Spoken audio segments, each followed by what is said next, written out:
Again, and we did have a week away, but I think people obviously worked on what we were going to try to get done this week. This week we continue to keep our promises that we made the people back in January. We got some big things done. I again applaud my colleagues in the House for diligently applying themselves and working towards getting legislation that moves Missouri forward in a great direction. I think it shows our efforts are worth it. We've had a sports book passed this week. That's been an effort that's been made time and again. We believe we have a path this year. It's a great bill that Representative Houks carried. We passed an incredible tax cut that we delivered money back to the people's pockets so our citizens of Missouri can spend their money instead of letting government redistribute that money. We passed a good medicine bill that I truly hand off to those that understand that more than I do. So I congratulate Representative Dale Wright for moving that through the system to try to save, again, provide better health care at a lower cost. There's numerous other bills that we passed this week, and they kind of start working together here as my mind is dancing with all the things that we're working on right now. But I believe we're delivering a good conservative product for Missourians to keep government out of their lives and more money in their pockets. And with that, we're happy to take questions.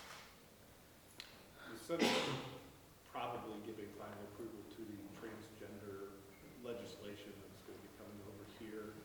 Can you give us an overview of what you like about that? Is it enough? Is it too much?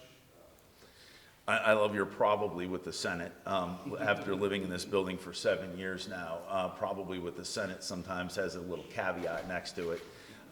When the Senate is entirely unpredictable. However, I am happy to see some transgender legislation come across. Protecting women's sports is essential.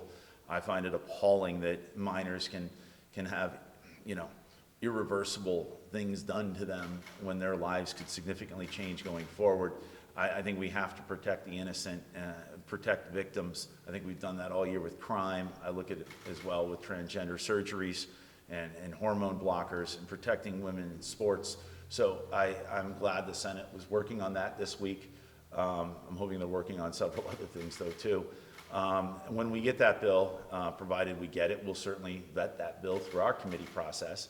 There are some things that I may like, may not like, but it's not me, it's the body, it's everybody behind me, it's the body out there of 163 members that will have their say. Representative Hawks, I have a question for you regarding sports betting, because if there is one thing that I get asked more than anything in my job, it's when are we going to pass sports betting? Have you had conversations with the other side of the building, and is it dead upon arrival because it doesn't include VLTs? What conversations are you having with the other side? So the past couple of weeks, Senator Hoskins and I have been working together on this. We've been talking, unfortunately he was gone during the week of spring break, which I thought was a pivotal time to have these conversations. But we're going to have more conversations next week. Obviously, Senator Hoskins a little different belief than I do. I believe the VLTs and sports gambling are two separate bills. He believes they're all in one. But we're going to work on it. We got to an agreement last year with him that had no VLTs in it. We had an issue with some fees and some tax rates, and that's why he didn't pass through. But I think he's in a good mindset right now. We're going to continue working with him. I have to ask Plocher, in the budget committee, I know that they're only in markup, but we saw earlier this week Cody Smith strip out all the money for childcare and also I-70 project. Your thoughts about that, especially when those were Governor Mike Parsons' big things that he talked about in his State of the State this year? Well, I want to dispel any rumor out there that we're trying to slight the executive branch. We're not trying to do that at all. The budget chair is down diligently working on the bill. We do have the vice chair here, though, and I'm going to turn this over in a moment to Representative Deaton. I think we recognize the necessity for early childhood education. I do believe, though, too, when it comes to funding the highway, that we did just pass a gas tax. We have to be good stewards of the people's money. Just because we're loaded apparently with a lot of money right now doesn't mean we need to just throw it to the wind and spend it because we have a bright, shiny object. I think we have to diligently look at how we're allocating the state's resources, really the people's money, and do it prudently and where we're efficient at managing it and where there's transparency and accountability. Throwing money at a pretty object doesn't solve the problem. Actually, working through these problems across the aisle, providing good resources to citizens where we're prudently spending their tax dollars is what I think the people deserve, and that's the projects that what we're going to be working on in that package with the budget right now. But I will tell you, I am perhaps fortunate not to have to sit through the hours of budget committee hearings. The gentleman to my left does, so I'm going to turn this over to Representative Deaton if he has any comments on the budget there. Sure, yeah, thank you, Mr. Speaker. I mean, we're at early in a long process, and I would just say, I mean, I think it's something of a misnomer.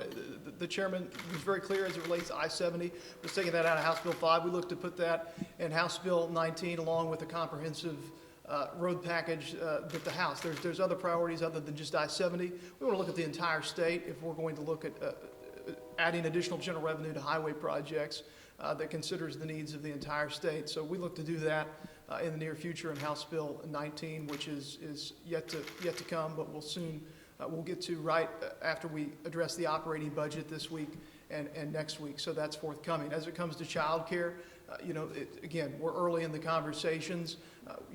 We found that the numbers that the department gave us that the NDI was based on, there was perhaps some question about that and the study that was done as to how we arrived at those numbers. We'll make sure we have good numbers to the extent we do anything. We will make sure we understand what we're doing. So the conversation's ongoing, and we're going to look to continue to address the needs of the state, just as the governor has done, and we look forward to continue to work with him to that end. I just have Representative Smith said this in committee, and if you don't know, it's okay. But he talked about how there's federal money for childcare. He talked about $1 billion. Do you know what he meant on that? Do you know what that program is? Sure. Well, through the many stimulus packages that the federal government has passed in response to COVID, we have about I think over $1 billion or about $1 billion in still unexpended child care dollars that have come to us from the federal government. That needs to be a part of this conversation, it would seem, and we want to understand what the interplay is there going forward and how we're going to look to expend those dollars, and what we do is sustainable, because those are one-time dollars and it's a significant sum. So, that's a big part of it too. We have to make sure whatever it is we're doing that it can be sustainable in the out years. Thank you. Representative, who are you working with in the Senate on the tax cut? Yeah, so we're having conversations still. Obviously, we just third read legislation today, and so I doubt it's even made it over to the Senate side, but we look forward to continue to have conversations. There's senators over there who have been champions of tax reform in the past, and I look forward to working with all of the senators to move this forward. Have you met with the governor's office at all on those tax cuts? And sort of heard what he had to say there? Any members of the phone? I would allege that a lot of these tax cuts stem from the dialogue that occurred last fall when we had a special session. Numerous elements of the tax cut that were discussed in the fall were included with the idea that they could be included at a future date, i.e. this next legislative session that we're in right now.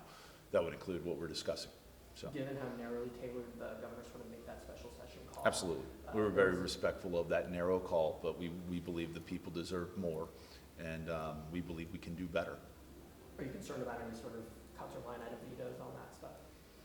I can only play in the sandbox that I have. I say that every week. And, dealing with the Senate, dealing with the executive branch, I believe it's a process to pass legislation. It's quite difficult. It should be. We vet the legislation here. They vet it over there. It goes to the governor's office. How he chooses to govern is entirely up to him. He's the executive branch. And just as you might allude to the transgender bills, we're a co-equal branch of the legislative body. We're going to give that bill diligence over here and vet it and have input, and how they take shape is part of the process. And that's what makes all 163 people important in the House of Representatives. On the issue of child care, obviously there's that money that's in the budget that's under negotiations right now. Do you still see a legislative path forward on that? I know there's legislation that deals with some tax credits that was recently referred to rules. There's discussion of universal pre-K that the budget chair mentioned was sort of needed to be passed in order for funding to be allocated there. Do you think either of those two issues comes up? I don't think anything's off the table. I think, in fact, everything's still on the table. Just because certain things have been alluded to doesn't necessarily make them correct. The process, people often don't truly understand. The process is just starting to play out. The budget's going to be debated next week on the floor. Legislation's continually going to be heard on the floor. So for early childhood education, it is still in play. You said budget next week, obviously. What else? Any other priorities for you? Well, I mean, as I outlined in the speech, I believe it was January the 4th, we will work on transgender. We have House bill companions for those as well. But I mean, our priority, our one constitutional obligation is to pass the budget, and I think we take that incredibly seriously because it's the people's money, and that will be the #1 priority next week. Speaking of the transgender bills, the Missouri Senate set to pass a ban on gender-affirming care.